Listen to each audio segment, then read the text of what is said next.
Good morning all of you.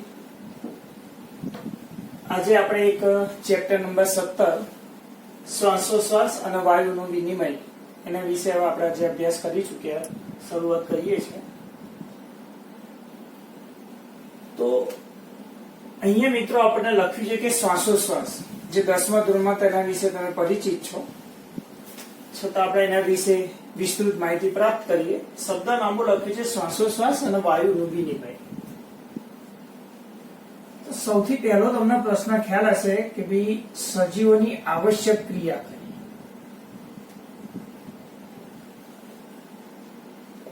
સૌથી પહેલા એક પ્રશ્ન મેં પૂછ્યો મિત્રો કે ભાઈ સજીવોની આવશ્યક ક્રિયા કઈ?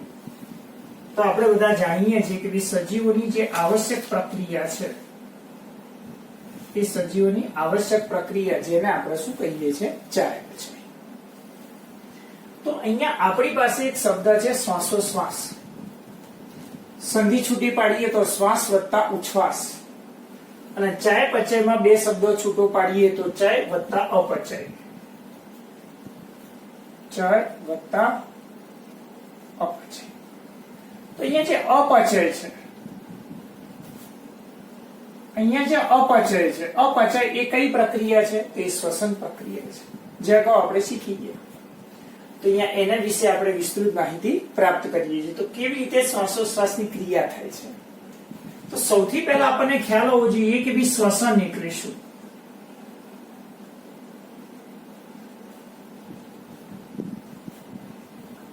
શ્વસન એટલે શું? તો એ શ્વસનની વ્યાખ્યા આપણે લખીએ કે ભાઈ વાતાવરણ,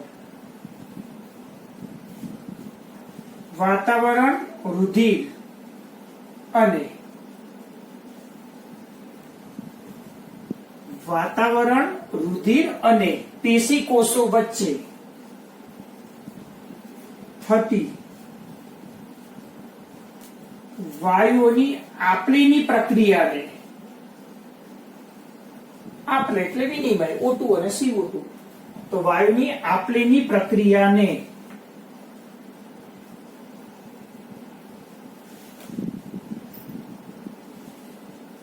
શ્વસન કહે છે. તો કેવી રીતે શ્વસન ક્રિયા થાય છે તે આકૃતિ દ્વારા આપણે સમજીએ.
અહીંયા આપણે શીખવાનું છે મિત્રો શ્વસન, એટલે કે શ્વાસોશ્વાસની પ્રક્રિયા કેવી રીતે થાય છે. તો આપણે જાણીએ છીએ કે ભાઈ જે વાતાવરણ છે, તો વાતાવરણની અંદરની બાજુએ જે ઓક્સિજન છે, જે વાયુ સ્વરૂપે છે, હંમેશા વાયુઓનું જે પ્રમાણ છે એ વધુથી હંમેશા ઓછા દબાણ તરફ જ હંમેશા વહન કરે છે. તો વાતાવરણમાંથી જે ઓક્સિજન છે એ ઓક્સિજન એ આ બાહ્ય નાસિકા છિદ્રો દ્વારા એ ઓક્સિજન આ છેલ્લે વાયુ કોષ્ઠો એટલે કે ફેફસામાં પ્રવેશે છે. તો વાતાવરણમાંથી ઓક્સિજન એ છેલ્લે ફેફસામાં પ્રવેશે છે. તો આ પ્રક્રિયાને આપણે શ્વાસ કહીએ છીએ કે વાતાવરણમાંથી ઓક્સિજન ફેફસામાં દાખલ થવાની ક્રિયાને શું કહીએ છીએ? શ્વાસ. તો ફેફસામાં દાખલ થયેલું જે ઓક્સિજન છે એ દાખલ થયેલો ઓક્સિજન એ ક્યાં જશે? તો રુધિરમાં જશે. તો આ ફેફસામાંથી રુધિરમાં એ ઓક્સિજન દાખલ થયું. તો અહીંયા ફેફસા અને રુધિર વચ્ચે O2 ની આપલે થઈ. તો રુધિર એ ઓક્સિજન કોને આપશે? તો હંમેશા પેશી કોષોને આપશે. તો કોષો જ્યારે ઓક્સિજનનો ઉપયોગ કરશે, કારણ કે કોષો પાસે શું આવેલું હોય તો તમે 10મા ધોરણમાં શીખી ગયા, કોઈ પણ આ કોષ છે સજીવનો રચનાત્મક ક્રિયાત્મક એકમ કોષ છે. કોઈ પણ સજીવોની આવશ્યક પ્રક્રિયા કઈ છે? તો ચયાપચય છે. તો જૈવિક વિવિધ ક્રિયાઓ કરવા માટે શાની જરૂર પડે? શક્તિની જરૂર પડે. તો કોષને શક્તિ ક્યાંથી પ્રાપ્ત થશે? તો કોષની અંદર શું આવેલો છે? ગ્લુકોઝ.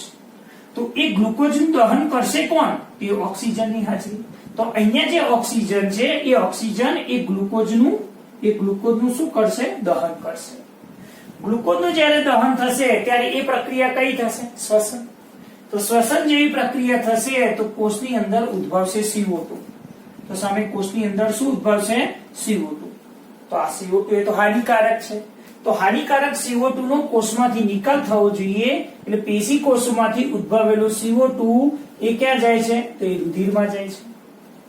તો રુધિરમાં રહેલો CO2 એ પાછો ક્યાં જાય છે? તો ભાઈ એ પાછો એ ફેફસામાં દાખલ થાય છે. અને ફેફસામાં દાખલ થયેલો એ CO2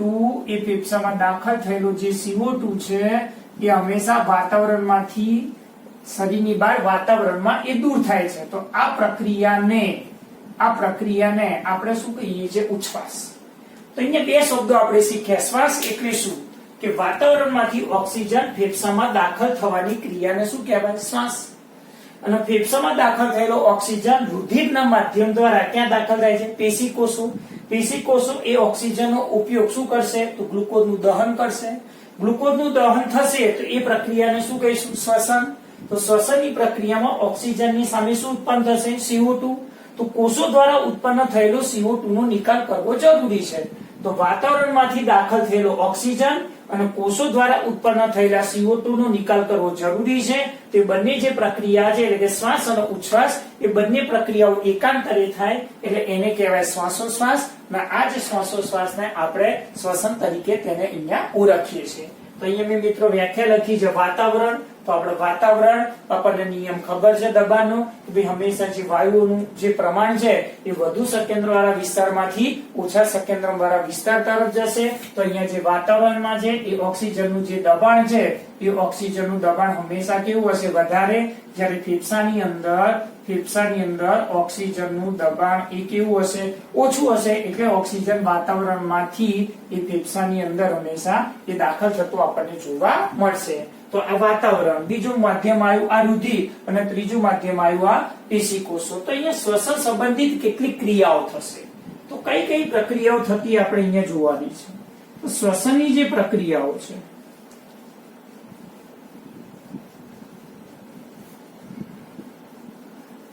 અહીંયા શ્વસનની જે પ્રક્રિયાઓ છે એ પહેલી પ્રક્રિયામાં ક્રમ પ્રમાણે આપણે જોઈએ તો સૌથી પહેલી પ્રક્રિયા શ્વાસ. તો પહેલી પ્રક્રિયા આપણે શ્વાસ કે જેના દ્વારા ઓક્સિજન એ ક્યાં દાખલ થાય છે? તો એ ફેફસામાં દાખલ થતું આપણને જોવા મળશે. ચલો બીજા નંબરની પ્રક્રિયા જોઈએ છે કે ભાઈ આ જે ફેફસામાં દાખલ થયું તો ફેફસાની સપાટી દ્વારા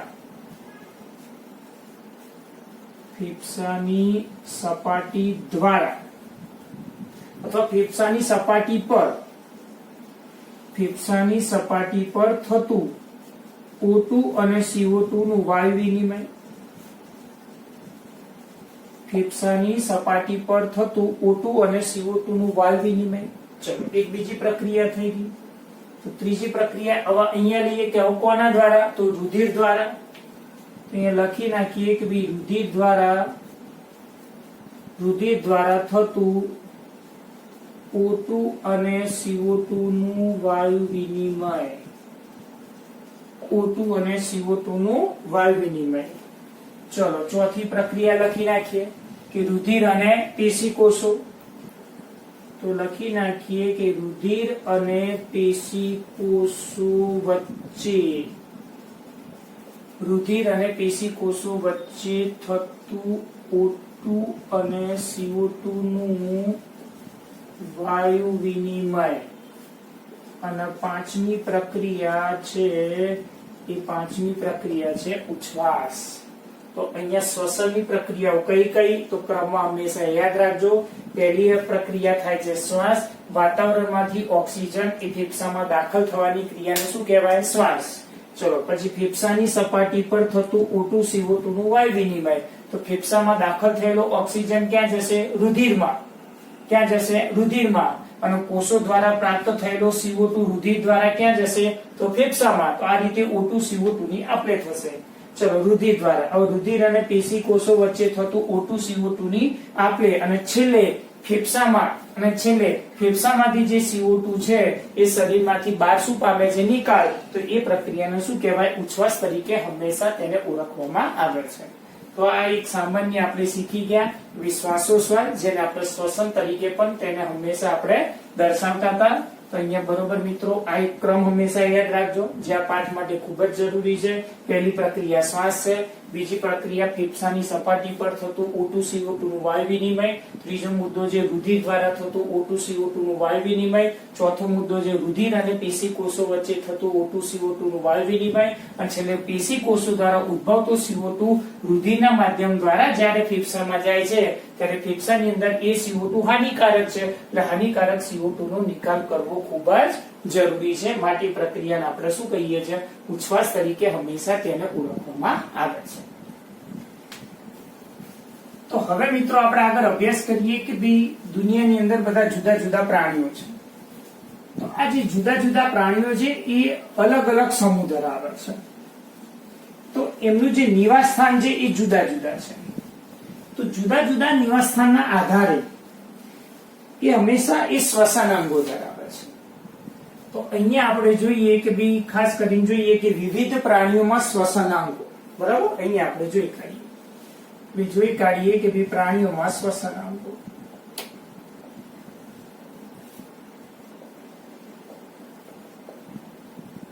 પ્રાણીઓમાં શ્વસનાંગો અહીંયા આપણે લખી નાખીએ કે ભાઈ શ્વસનાંગો 1, અને સામે આપણે લખી નાખીએ એ ઉદાહરણ.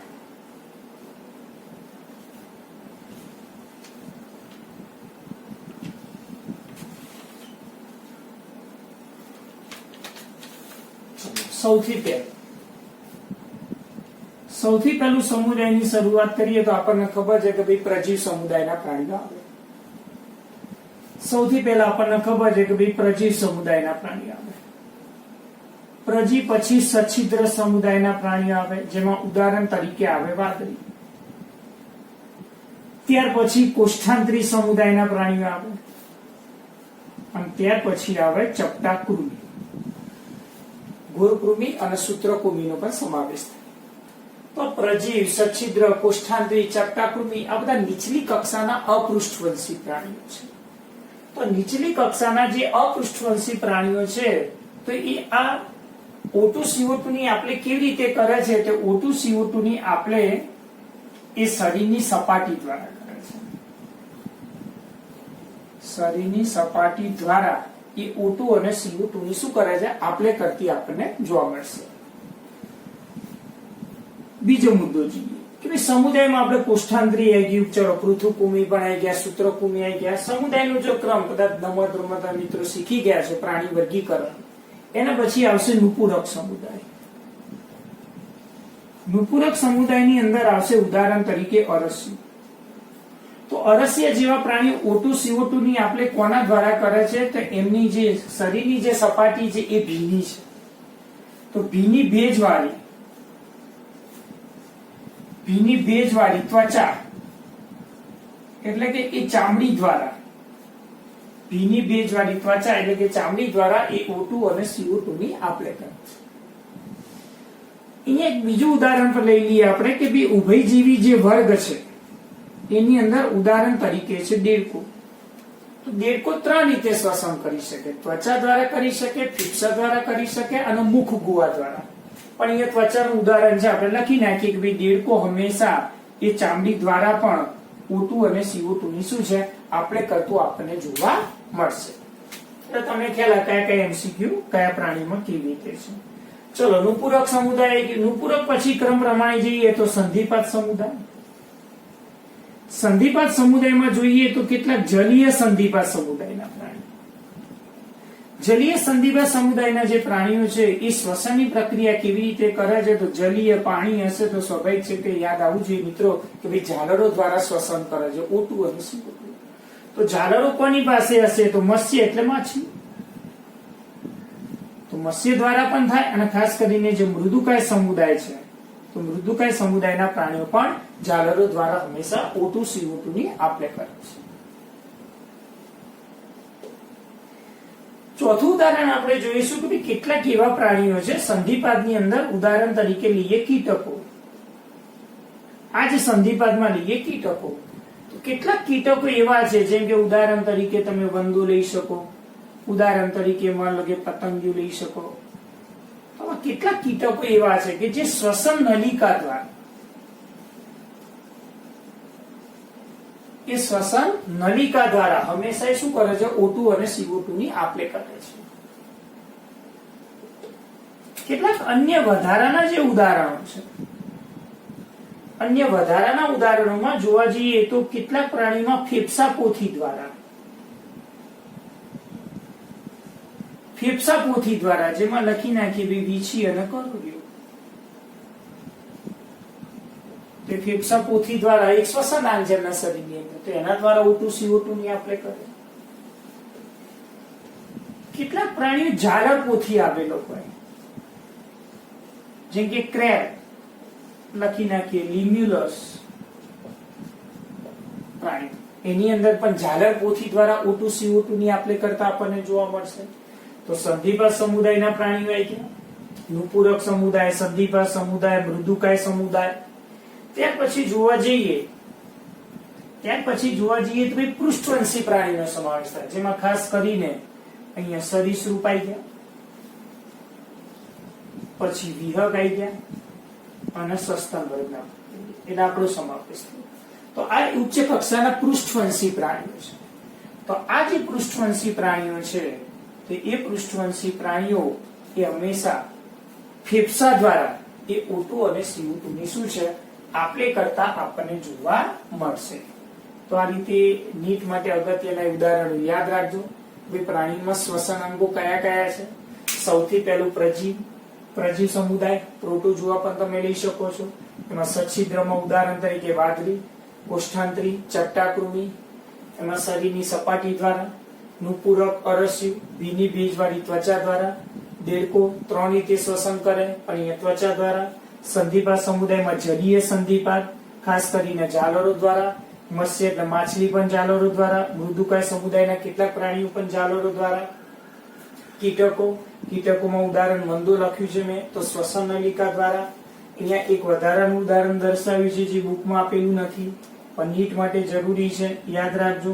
ફેફસાપોથી તો વીછી અને કરોડિયો આ પણ નીટ માટે જરૂરી છે. ઝાલરપોથી, ક્રેબ, લિમ્યુલસ કહી શકાય.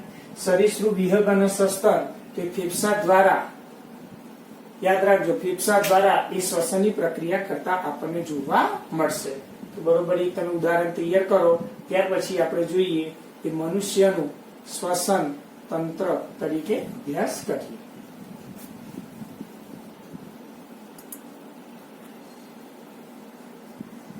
હવે આપણો પછીનો પ્રશ્ન છે માનવ શ્વસન તંત્ર, હ્યુમન રેસ્પિરેટરી સિસ્ટમ. તો સૌથી પહેલા મિત્રો આપણે એની આકૃતિ દોરીશું, કયા ભાગોનો સમાવેશ થાય. ત્યાર પછી એક ભાગોની આપણે વિસ્તૃત ચર્ચા કરીશું. સૌથી પહેલા આકૃતિ આપણે દોરીએ છીએ, તમે મારી સાથે આકૃતિ દોરી શકો છો. બરોબર ધ્યાન આપજો કે માનવ શ્વસન તંત્ર.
માનવ શ્વસન તંત્રમાં સૌથી પહેલા જે નાક હંમેશા ચહેરાની બહારની બાજુ આવેલો ભાગ છે, એ નાક મુખ્ય 3 ભાગમાં વિભાજિત છે. એમાં સૌથી પહેલો ભાગ છે એ બાહ્ય નાસિકા છિદ્ર. સૌથી પહેલું છે બાહ્ય નાસિકા છિદ્ર. બાહ્ય નાસિકા છિદ્ર પછીનો જે આ ભાગ છે એને કહેવાય નાસિકા કોટર. નાસિકા કોટર પછીનો ભાગ છે એ અંતઃ નાસિકા છિદ્રો.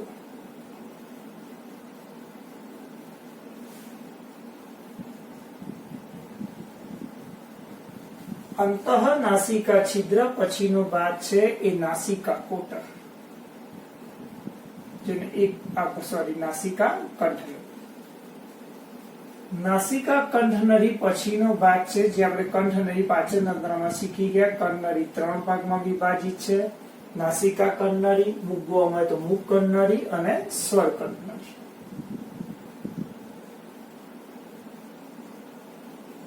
કંઠનળી એ 3 ભાગમાં વિભાજિત છે, જે 12.5 સેન્ટીમીટર લાંબી, કોઈ બુકમાં 13 સેન્ટીમીટર પર લખેલું હોઈ શકે. સ્વર કંઠનળી પછીનો જે ભાગ છે, સ્વર કંઠનળી પછીનો જે ભાગ છે, તો આ દર્શાવીએ છે એ સ્વર પેટી અથવા એને કહેવાય સ્વર યંત્ર. તો આ સ્વર પેટીની, આ જે સ્વર પેટી છે એની ઉપરની બાજુએ એક છિદ્ર આપેલું હોય. સ્વર પેટીની ઉપરની બાજુએ જે છિદ્ર આવેલું હોય, જેને ગ્લોટિસ તરીકે તેને દર્શાવી શકાય. ગ્લોટિસ.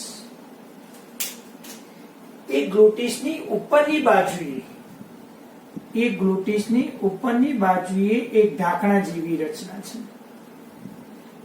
ઉપરની બાજુએ ઢાંકણા જેવી રચના છે, જેને ઘાટી ઢાંકણ અથવા તો અંગ્રેજીમાં એપિગ્લોટિસ તરીકે તેને દર્શાવી શકાય. તો આ શ્વાસ નળી છે.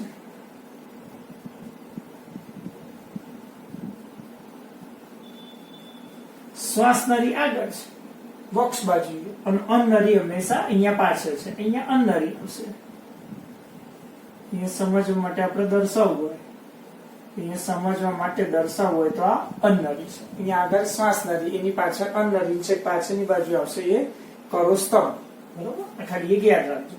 પણ આપણે આજે શ્વસન તંત્ર વિશે અભ્યાસ કરીએ છીએ એટલે અન્નળીનો અહીંયા ઉલ્લેખ કરતા નથી, એક સમજવા માટે છે. તો આ દર્શાવી દઈએ એ શ્વાસ નળી. શ્વાસ નળી 12.5 સેન્ટીમીટર લાંબી અને 2.5 સેન્ટીમીટર પહોળી.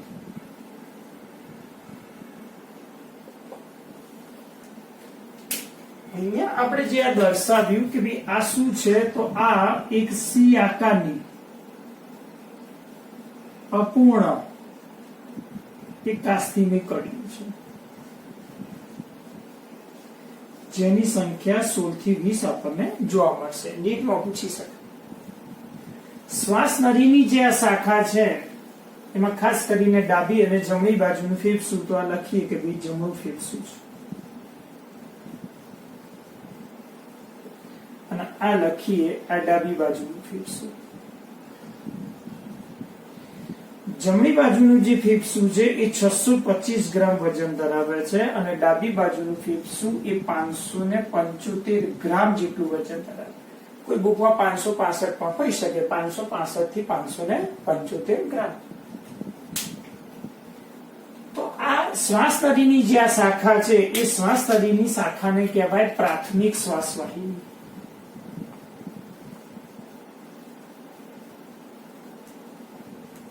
પ્રાથમિક શ્વાસ વાહિની આ ડાબી બાજુની અને આ જમણી બાજુની શ્વાસ વાહિની.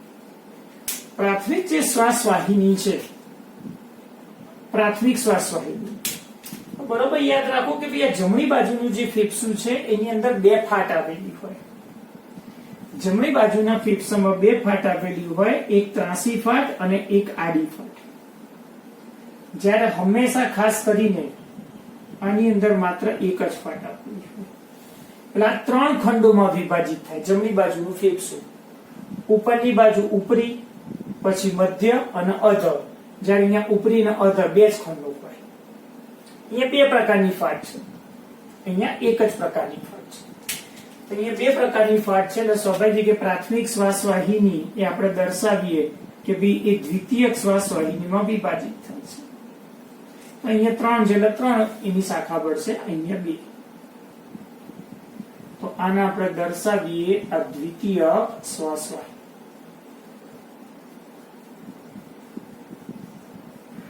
દ્વિતીયક શ્વાસ વાહિની ત્યારબાદ તૃતીયક શ્વાસ વાહિનીમાં ફેરવાય છે. આને આપણે કહીએ તૃતીયક શ્વાસ વાહિની. આપણે કોઈ એક જ બાજુ દર્શાવીએ છીએ, બંને બાજુ સેમ રચના, સંખ્યાઓ જે છે જુદી જુદી હોય. પ્રાથમિક શ્વાસ વાહિની, દ્વિતીયક શ્વાસ વાહિની, એની શાખા તૃતીયક શ્વાસ વાહિની. તૃતીયક શ્વાસ વાહિની જે શાખા પડે છે, ધીમે ધીમે જે શાખાઓ છે એ શાખાઓ હંમેશા પાતળી થતી જોવા મળશે. જેમ જેમ આગળ જાય શ્વાસ વાહિની, હવે એની શાખાને કહેવાય શ્વાસ વાહિકા. હજી શ્વાસ વાહિકાની શાખા પડશે, હજી શાખા પડશે, હજી શાખા પડશે.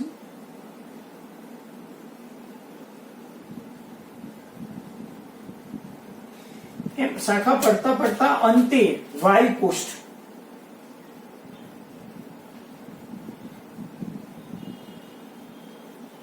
તો આ દર્શાવીએ એ વાયુકોષ્ઠ છે, જેની સંખ્યા 300 મિલિયન જેટલી આપણને જોવા મળશે ફેફસામાં.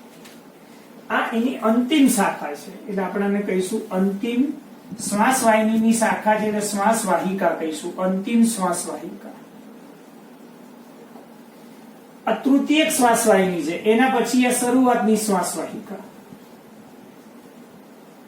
એની શાખા પડતા પડતા અંતિમ શ્વાસ વાહિકા ક્યાં ખુલે? તો વાયુકોષ્ઠમાં ખુલે.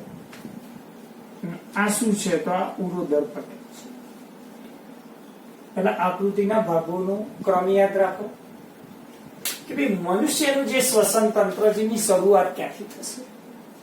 તો મનુષ્યને શ્વસન તંત્રમાં સૌથી પહેલો ભાગ લઈએ નાક. નાક હંમેશા ચહેરાની બહારની બાજુ આવેલો ભાગ છે. તો નાક એ 3 ભાગમાં વિભાજિત થાય છે. તો સૌથી પહેલા નંબરનો જે ભાગ છે એને આપણે બાહ્ય નાસિકા છિદ્ર કીધું. બીજા નંબરનો ભાગ છે એને આપણે નાસિકા કોટર કીધું, અને ત્રીજા નંબરનો ભાગ છે એને આપણે કીધું અંતરનાસિકા છિદ્ર.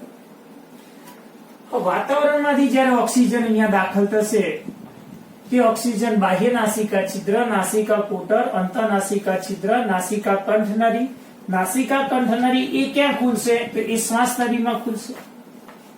તો શ્વાસ નળીમાંથી ઓક્સિજન પ્રાથમિક, દ્વિતીય, તૃતીય શ્વાસ વાહિકા, અંતિમ શ્વાસ વાહિકા દ્વારા એ ઓક્સિજન છેલ્લે દાખલ ક્યાં થશે?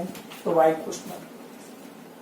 તો અહીંયા માનવ શ્વસન તંત્રની અંદર એના જુદા જુદા ભાગોનો અહીંયા આપણે આકૃતિ દ્વારા એને સમજવાનો પ્રયત્ન કર્યો. તો આ જે શ્વસન તંત્ર છે એને અહીંયા 2 ભાગમાં આપણે વહેંચવાનું છે. એક ભાગ છે એનો વહન માર્ગ અને બીજો ભાગ છે એ વાયુઓની આપલે. તો કયો ભાગ વહન માર્ગ છે અને કયો ભાગ વાયુની આપલે છે, તો એક ભાગ આપણે અહીંયા અભ્યાસ કરતા જઈશું. ત્યાર પછી મિત્રો આપણે એના અગત્યના જે મુદ્દા છે વધારાના એની સાથે આપણે જોતા જઈશું. તો આ જે માનવ શ્વસન તંત્ર છે, તો માનવ જે શ્વસન તંત્ર છે એની શરૂઆત કરીએ તો સૌથી પહેલો ભાગ આપણે લઈ લઈએ નાક. તો જે નાક છે એ ક્યાં છે? તો આપણે કહી શકીએ ભાઈ ચહેરાની બહારની બાજુ.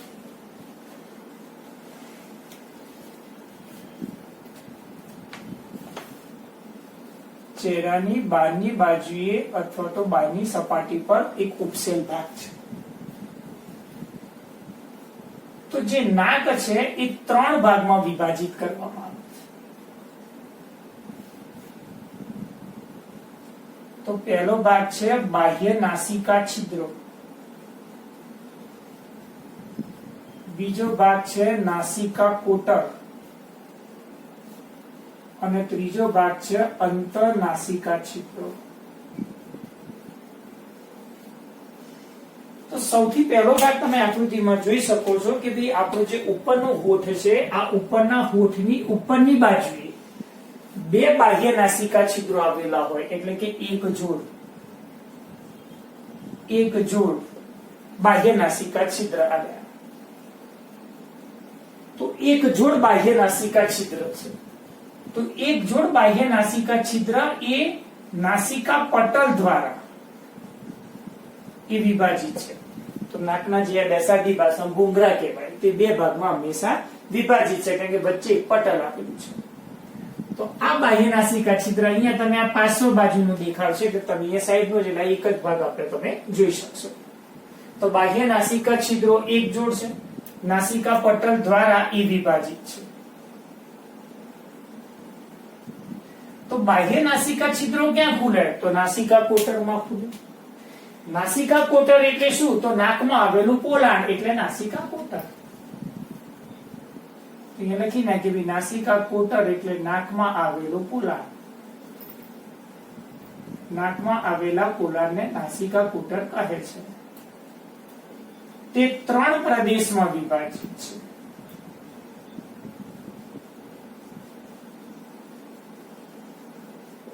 એ 3 ભાગમાં વિભાજિત છે. માં સૌથી પહેલું ભાગ છે વેસ્ટિબ્યુલર પ્રદેશ,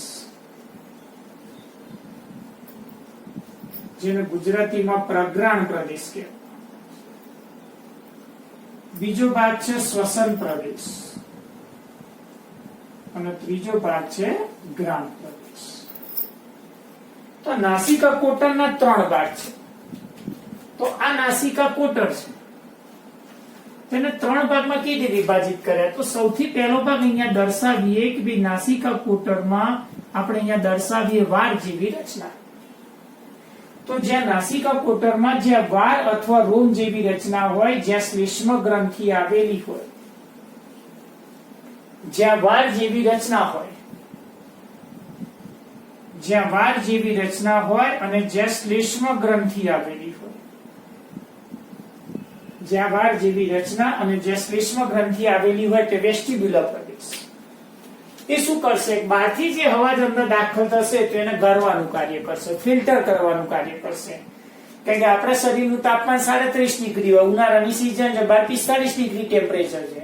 તો જ્યારે આપણે હવા શ્વાસની ક્રિયા કરીને હવા જ્યારે નાકમાંથી પસાર થાય તો ફેફસા સુધી હવા પહોંચતા એ ગરમ જે હવા છે એ શરીરના તાપમાન સુધી હવા હંમેશા ફેરવાઈ જાય છે. અહીંયા ગરવાની ક્રિયામાં મદદરૂપ તરીકે ભાગ ભજવે છે, ફિલ્ટર તરીકે. શ્વસન પ્રદેશ એ શું છે? તો શ્વસન પ્રદેશ એ જ્યારે અહીંયા બહારથી હવા દાખલ થાય છે તો વચ્ચેનો જે વિસ્તાર છે કે જ્યાંથી હંમેશા હવા પસાર થશે તો બીજા નંબરનો ભાગ છે, તો આને કહેવાય એક શ્વસન પ્રદેશ. આ પહેલો વિસ્તાર આપણે દર્શાવી દઈએ તો અહીંયા લખી નાખીએ પ્રગ્રાણ પ્રદેશ. જ્યાં વાર આવેલા હોય નાકની અંદર એ પ્રગ્રાણ પ્રદેશ છે. એના પછીનો જે ભાગ છે જેમાંથી હવા પસાર થાય એ શ્વસન પ્રદેશ છે. શ્વસન પ્રદેશનો જે ભાગ છે એની અંદર ગોબલેટ કોષો પણ સમાવેશ થઈ શકે અને એની અંદર PSCCGE દ્વારા એ આવૃત હોય છે. તો PSCCGE એ શું છે મિત્રો? બરાબર, તેનું આખું એક નામ છે સુડો સ્ટ્રાટેડ સિલિએટેડ કોલ્યુમનાર ગ્લેન્ડ્યુલર એપિથેલિયમ. એટલે અહીંયા આપણે એનું ગુજરાતી અહીંયા જોઈ નાખીએ કે ભાઈ સુડો એટલે કૂટસ્ત્રુત, સિલિએટેડ એટલે પક્ષમાં યુક્ત, કોલ્યુમનાર એટલે સ્તંભાકાર, ગ્લેન્ડ્યુલર એટલે કે ગ્રંથીય અને એપિથેલિયમ એટલે કે અધિચ્છદ. તો અહીંયા લખી નાખીએ કે ભાઈ સુડો કૂટસ્ત્રુત, સુડો સ્ટ્રાટેડ, સિલિએટેડ, કોલ્યુમનાર, ગ્લેન્ડ્યુલર અને અધિચ્છદ. PSCCGE નીટમાં પૂછી શકાય, બહુ અગત્યનો પ્રશ્ન. ત્રીજો આપણો ભાગ હતો એ ગ્રાણ પ્રદેશ. તો ગ્રાણ પ્રદેશનો જે ભાગ છે તો એ ત્રીજા નંબરનો જે ભાગ છે ક્યાં આવશે? તો અહીંયા જે ભાગ છે આ ત્રીજા નંબરનો ભાગ, તો અહીંયા ગ્રાણ પ્રદેશ. જે ત્રીજા નંબરનો વિસ્તાર તો આ ગ્રાણ પ્રદેશ. જે મગજના ખાસ કરીને ઘ્રાણ અધિચ્છદના કોષો એની સાથે સંકળાયેલા હોય એનું કાર્ય શું છે? તો સ્મેલ પારખવાનું, સૂંઘવાનું કાર્ય કરે છે. તો અહીંયા ઘ્રાણ અધિચ્છદના કોષો આપેલા હોય. પહેલું આપણે વેસ્ટિબ્યુલર પ્રદેશમાં આપણે કીધું ભાઈ શું કાર્ય કરશે? તો ભાઈ ગાળણનું કાર્ય કરશે પહેલું. બીજામાં શું કરશે? ભાઈ હવાનો માર્ગ કરશે. અને ત્રીજામાં શું કરશે? તો હંમેશા સૂંઘવાનું કાર્ય કરશે. તો અહીંયા એક શબ્દ મિત્રો યાદ રાખજો, સૂત્ર તરીકે તમને કહી દઈએ, FRS. પહેલા નંબરનું જે ભાગ છે એ ફિલ્ટ્રેટ. તો ફિલ્ટ્રેટ નું કાર્ય કોણ કરશે? તો ભાઈ વેસ્ટિબ્યુલર પ્રદેશ. ચલો એક જેમાં વાર આવેલા છે. બીજું રેસ્પિરેટરી એટલે વહન માર્ગ. તો રેસ્પિરેશન રેસ્પિરેટરી ટ્રેક તરીકે કોણ કાર્ય કરશે? તો અહીંયા લખી નાખીએ બીજો શ્વસન માર્ગ અથવા શ્વસન પ્રદેશ. અને S એટલે સ્મેલિંગ, સૂંઘવાનું કાર્ય, સ્મેલ. તો સ્મેલિંગ નું કાર્ય કોણ કરશે? તો અહીંયા ત્રીજા નંબરનો એક ગ્રાણ પ્રદેશ. તો આ રીતે જે નાક છે એ ત્રણ ભાગમાં વિભાજિત છે. એક સૌથી બહારની બાજુએ આવેલા બે છિદ્રો, બાહ્ય નાસિકા છિદ્રો, જે નાસિકા પટલ દ્વારા વિભાજિત છે. ત્યાર પછીનો ભાગ નાકની અંદર આવેલો પોલાણ વાળો ભાગ નાસિકા કોટર. નાસિકા કોટર એ ત્રણ ભાગમાં વિભાજિત છે.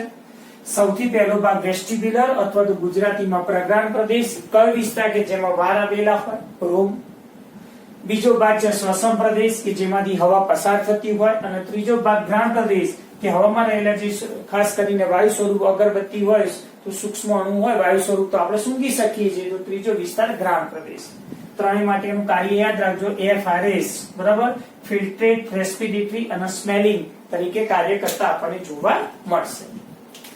તો ત્યાર પછી આકૃતિ ભાઈ જોશો, ઘ્રાણ પ્રદેશ પછીનો વિસ્તાર છે અંતનાસિકા છિદ્ર. અંતનાસિકા છિદ્રો પણ એક જોડ આપેલા હોય. અંતનાસિકા છિદ્રો એ ક્યાં ખુલે છે? તો એ ખુલે છે નાસિકા કંઠનળી. તો આપણે શીખી ગયા પાચન તંત્રમાં મિત્રો, કંઠનળી જે છે કંઠનળીની લંબાઈ પણ 12.5 સેન્ટીમીટર જેટલી હોય છે, કોઈ બુકમાં 13 સેન્ટીમીટર પણ હોઈ શકે.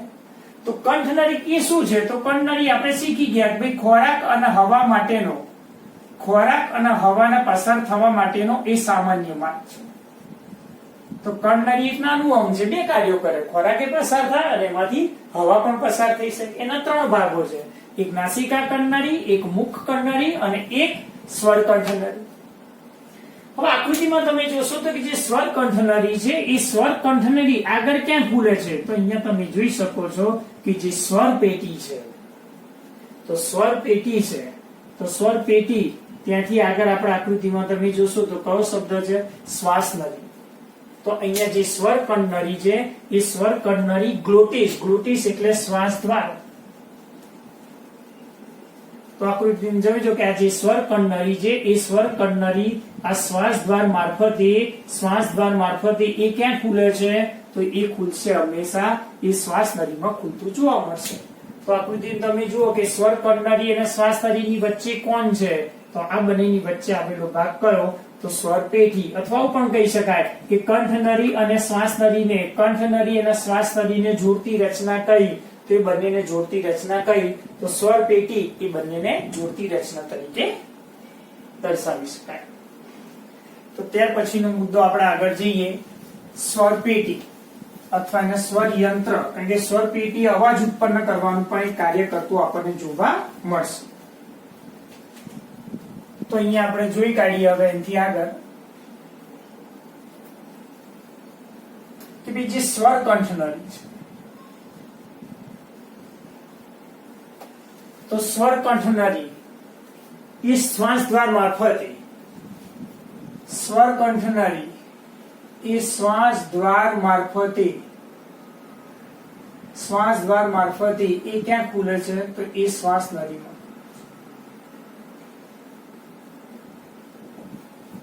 તો અહીંયા શ્વાસ દ્વાર ક્યાં છે? તો શ્વાસ દ્વાર એ સ્વર પેટીની ઉપર છે. તો આપણે સ્વર પેટી વિશે અભ્યાસ કરીએ. સ્વર પેટી અથવા તો સ્વર યંત્ર અથવા તો નીચની ભાષામાં વોઇસ બોક્સ તરીકે તેને દર્શાવી શકાય. તો સ્વર પેટી વિશે જોઈએ. તો સ્વર પેટી તે કાસ્થિમય એક રચના છે.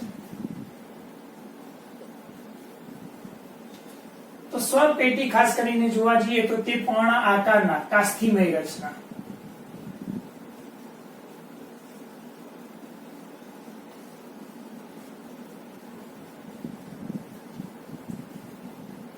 તો સ્વર પેટી એ 9 કાસ્થીની બનેલી છે. તો સ્વર પેટીની અંદર જે 9 હાડકા છે કેવી રીતે જોડાયેલા છે તો એમાં 3 હાડકા એ જોડમાં છે અને બાકીના 3 હાડકા એ એક જોવા મળશે.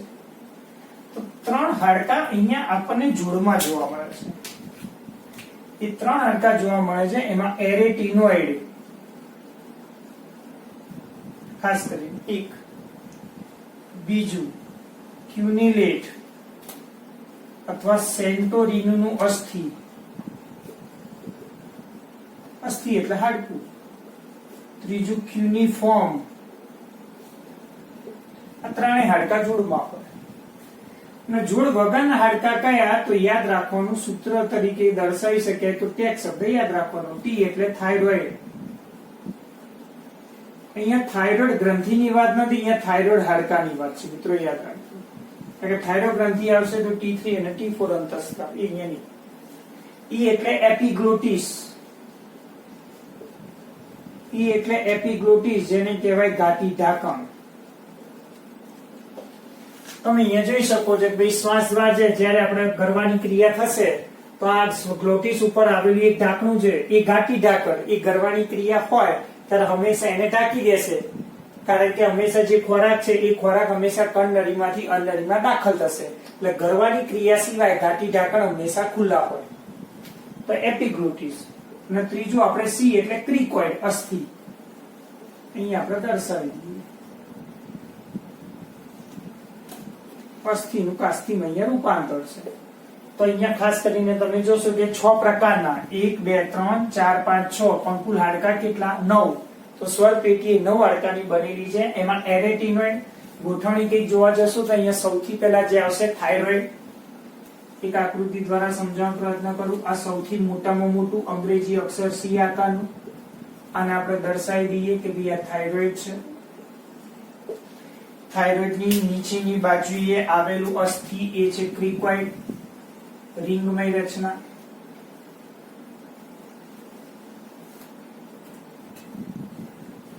તો આ દર્શાવીએ ક્રિકોઇડ અસ્થિ. અસ્થિ એટલે હાડકું. ચલો કાસ્તિક દર્શાવી દઈએ. કાચોટ કાસ્તિ એટલે એની ઉપરની બાજુએ આપણે દર્શાવી દઈએ એરેટિનોઇડ જે હંમેશા જોડમાં છે. અને એરેટિનોઇડની ઉપરની બાજુએ આવેલું અસ્થિ ક્યુનિલેટ, ક્યુનિફોર્મ અથવા સેન્ટોરિનીનું અસ્થિ. નીટમાં પૂછી શકાય છે, યાદ રાખજો. આને કહેવાય એરેટિનોઇડ.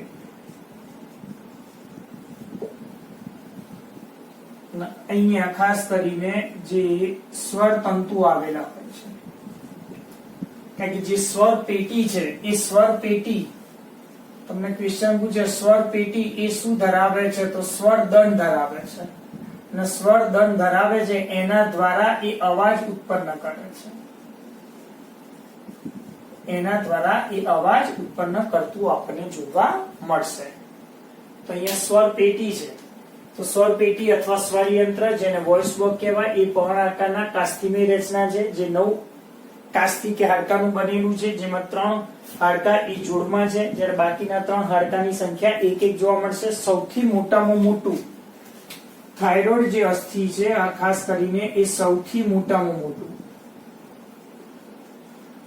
સ્વર યંત્રમાં સૌથી મોટામાં મોટું અને અંગ્રેજી અક્ષર સી આકારનું અને અંગ્રેજી અક્ષર એસી આકારનું અને પૃષ્ઠ બાજુએ અપૂર્ણ એ થાઇરોઇડ કાસ્થી આપણને જોવા મળશે.